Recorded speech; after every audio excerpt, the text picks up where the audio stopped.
Jamen, jeg er herude på en af gallerierne på Statens Værksted for Kunst for at lave arbejde på en maleriudstilling. Det er en maleriudstilling, hvor jeg har gang i nogle forskellige projekter i projektet, eller nogle forskellige maleriske øvelser. Og min hovedøvelse, det er at prøve at lave en serie billeder, hvor jeg går fra figuration til abstraktion. For mig er hele det der spænd mellem abstraktion og figuration mystisk egentlig. Altså jeg er forundret. Så jeg synes, det er imponerende og spændende, at vi som race har evnen til at forholde os til abstraktion. Hvornår bliver noget til det ene, og hvornår bliver det til det andet. Og hele det der felt, synes jeg simpelthen er spændende. Og et godt udgangspunkt for billedskabning simpelthen. Det er interessant, synes jeg, for en maler at finde ud af, hvornår man er nået til den ene side, og hvornår man er på den anden side af de der ting.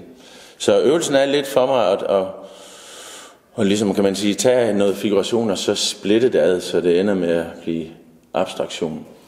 Jeg har så valgt at tage et meget kendt motiv, et meget genkendeligt motiv, fordi jeg forestiller mig, at man kunne molestrere det rigtig meget og stadigvæk have en god idé om, hvad oprindelsen eller hvad det er for et motiv, hvor det kommer fra. Så man kan gå meget langt, før man ligesom taber folk over i abstraktionen. Og det jeg så gør, det er, at jeg maler det billede igen og igen. Det er et billede af Van Gogh. Det er det her billede, som er Værelset i Arles. Jamen, når jeg bruger det billede, så er det fordi, det er et utroligt kendt billede. Det vil sige, at folk er meget fortrolige med selve motivet, og derfor bilder mig ind mere luft til at abstrahere hen over det, og simpelthen skille det mere og mere ad. Når jeg nu gentager det her billede så mange gange med de her objekter, der er i billederne, så handler det om, at jeg gerne vil opfinde mit eget sprog. Mit eget maleriske sprog, mit eget figurativ, mit eget symbolsprog, fordi et billede af en stol er i virkeligheden bare et symbol på en stol. Det er jo ikke en stol, det er jo en malet stol. Så i princippet er det bare et symbol. Det vil sige, at jeg hvis jeg ligesom kan få folk til at forstå mit sprog, kan få lov at have en stol i mit eget sprog. Og det synes jeg er spændende at kunne skabe sit eget sprog og få folk med til at tale det her sprog.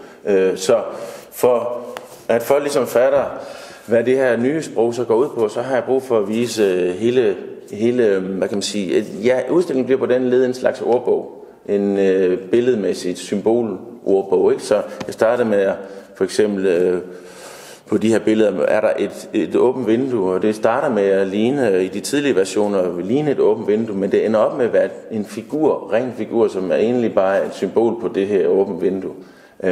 Og det vil sige, at jeg pludselig har malet et billede, som folk ser som figuration, men som er abstraktion, fordi de har forstået det her nye symbolsprog, jeg prøver at lave. Jeg finder en papkasse nede hos grønthandleren, som har en flot farveholdning, eller en interessant farveholdning, som overrasker mig. Jeg synes, det er et spændende farvemæssigt valg. Det kan jeg bruge. Jeg vil gerne prøve at bruge det her farvevalg i mit eget billede. Det kunne være den ene grund. Den anden grund kunne også være, at kassen har nogle huller, som jeg synes er interessante. Så bruger jeg ligesom den farvekode, jeg bruger de der huller som en slags benspænd, eller som en slags som en flugt fra det helt neutrale hvide lærred. Så jeg har ligesom nogle foræringer i det, og det gør også det ved billederne, at de bliver til objekter, og ikke bare en 2D-flade, men faktisk får flere fortællinger. Og man kan være i tvivl om, når man ser på billedet, om det er et hul, eller om det er en hvid cirkel. Og der er sådan nogle spil, ekstra spil, kan man sige. Og kassen har naturligt nogle revner og nogle folder og nogle riller, og så den har ligesom allerede fra start af en sjæl, eller et ånd, eller et tema, eller en egen personlighed, eller noget, som jeg så bare udnytter. Så den er lidt ligesom hvis man... Jeg kan godt lide at tænke på det som at kaste skuespillere til en film, ikke? Sådan har jeg det lidt med de der stykker pap.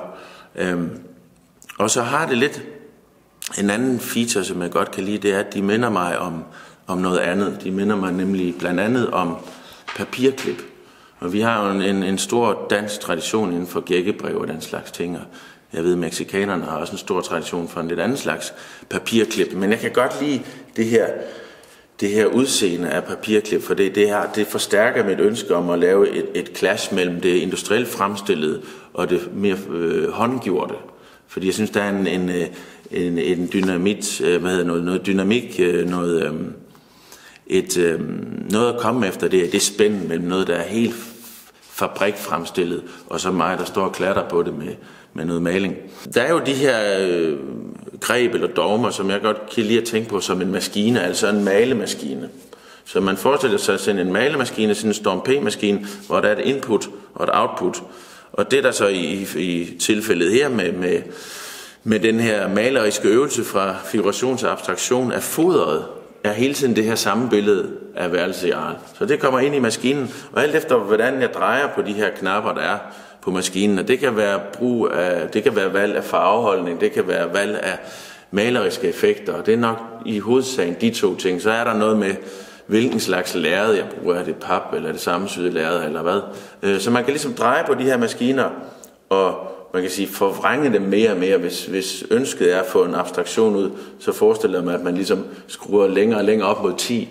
Og lidt ligesom at putte en eller anden form for kreativ makuleringsproces, ikke? Hvor man putter en figuration ind i enden, og så kommer der makuleret tingest ud i den anden ende, og det er stadigvæk det samme billede. Nu ser det bare meget anderledes ud.